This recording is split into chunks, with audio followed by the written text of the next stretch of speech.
Scary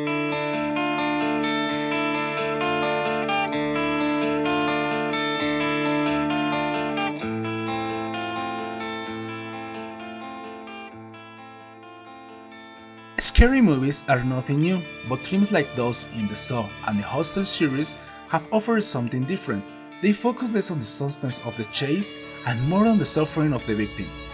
The levels of gore and violence are reserved for cult films, and despite the extreme gore, they are attracting big. If you are not a horror movie fan, you may be wondering why people put themselves through the ordeal of watching such movies.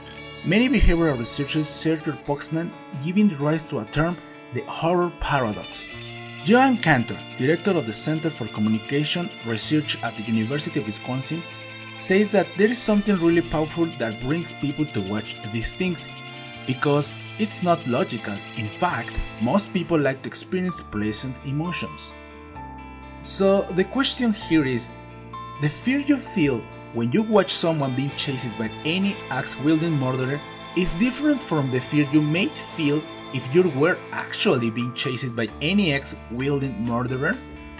The answer is no. Glenn Sparks, a professor of communication at Purdue University, studies the effects of horror films on viewers.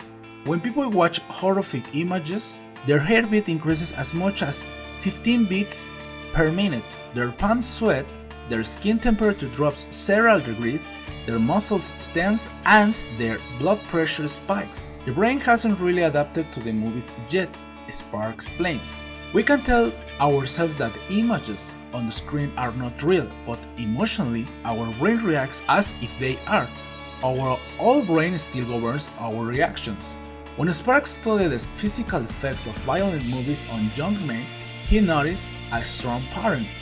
The more fear they felt, the more they claimed to enjoy the movie. Why? Sparks believes scary movies may be one of the last vestiges of the tribal rite of passage. There is a motivation men gave in our culture to master threatening situations, Sparks says. It goes back to the initiation rites of our tribal ancestors, where the entrance to manhood was associated with hardship, with loss that in modern society, and we may find ways to replace it in our entertainment preference. There are other theories to explain the appeal of scary movies. James Weaver says that many young people maybe attract them merely because adults frown on them. For adults, morbid curiosity may be at play, the same kind that causes us to stare at the crashes on the highway, suggests Cantor. Humans may have an innate need to stay aware of dangers in our environment, especially the kind that could do us bodily harm. So, what do you think about this? Do you think that horror movies is good or bad for you?